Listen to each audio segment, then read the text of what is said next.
टीनू और चिड़िया के घोंसले की कहानी। टीनू और चिड़िया के घोंसले की कहानी। एक समय की बात है। टीनू नाम की लड़की थी जो स्कूल में दिए गए कार्यों में बड़ी रुचि रखती थी। इस साल टीनू के स्कूल में गर्मी की छुट्टियां पड़ने से पहले उसकी टीचर ने सभी को विभिन्न पक्षियों के चित्र दिखाकर चिड़िया पर निबंध लिखने के लिए कहा था। सभी बच्चों को स्कूल खुलते ही निबंध टीचर को दिखाना था।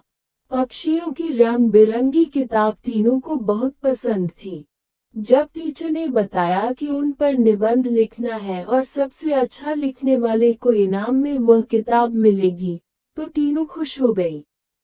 टीचर ने सभी पक्षियों से जुड़ी कुछ कहानियां भी बच्चों को सुनाई। उसके बाद स्कूल की गर्मियों की छुट्टियां पड़ गईं। यूं तो टीनू हर साल अपनी गर्मी की छुट्टियां बिताने के लिए कहीं न कहीं जाती थी, लेकिन इस साल की छुट्टियों में टीनू रोज पास के ही बगीचे में जाकर पक्षियों और उनके घोंसले देखने लगी। उस बगीचे में गोरैया, दर्जन, लवा जैसे बहुत से पक्षी आते थे। टीनू बगीचे में आने वाली हर चिड़िया को पहचानने की कोशिश करती और उन्हें गौर देखती रहती। टीनू देखती थी कि हर चिड़िया एक एक घास, पत्ती, पंख आदि को जोड़कर कैसे अपना घोंसला बना रही है। उसके मन में होता था कि चिड़िया को घोंसला बनाने के लिए कितनी मेहनत करनी पड़ती है। टीनू चाहती थी कि वो किसी तरह से उन पक्षियों की मदद करे। एक दिन टीनू ने देखा कि पास के बगीचे में बदमाश लड़कों ने लवा चिड़ियों का घोंसला तोड़ दिया है। टीनू को ये देखकर बहुत दुख हुआ। उसने सोचा कि क्यों न मैं इनके लिए खुद एक दो घोंसले बना दूं। शायद ये इसका इस्तेमाल कर लेंगी। टीनू को लगा कि वो कुछ ही देर में घोंसला बनाकर तैयार कर देगी। लेकिन टीनू पूरा दिन तिनकों और दूसरी चीजों से चिड़िया का घोंसला बुनती रही। बड़ी मुश्किल से जब घोंसला तैयार हुआ, तो घोंसले को पेड़ पर टिकाने के लिए कुछ मिला नहीं। टीनू की माँ ये सब देख रही थी। तभी टीनू ने माँ को बताया, देखिए न, मैंने चिड़िया के लिए एक घोंसला बनाया है। मगर यह उतना सुंदर नहीं है जितना चिड़िया बनाती है। मैंने सोचा था आसानी से एक सुंदर घोंसला बन जाएगा, लेकिन ऐसा हुआ नहीं। ये घोंसला अंदर से काफी कठोर बन गया है। क्या आप इसे मुलायम बना देंगी? किसी तरह से टीनू की माँ ने उस घोंसले को थोड़ा ठीक किया। उसके बाद टीनू ने उस घोंसले को धागे की मदद से पेड़ पर टिका दिया। अब बगीचे में बैठकर टीनू लवा पक्षी के आने का इंतजार करने लगी।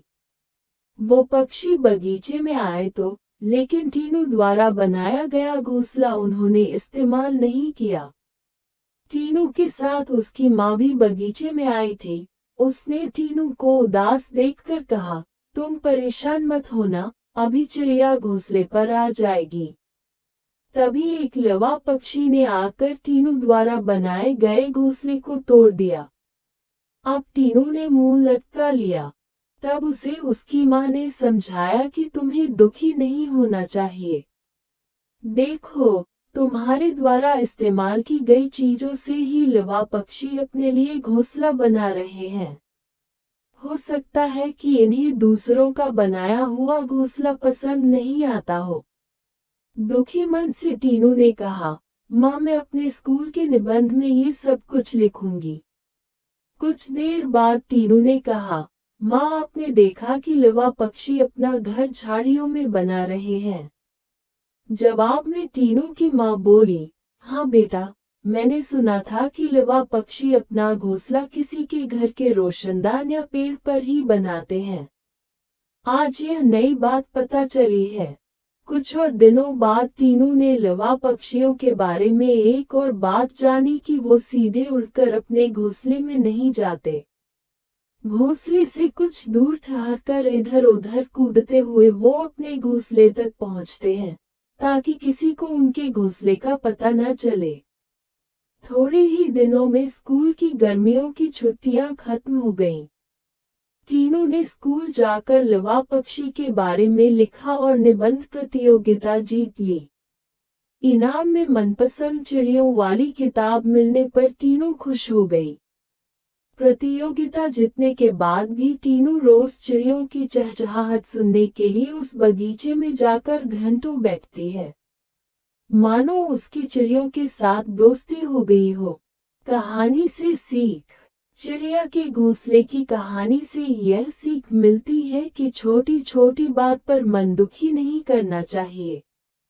साथ ही आसपास की चीजों पर गौर करने से हमें काफी कुछ नया जानने को मिलता है।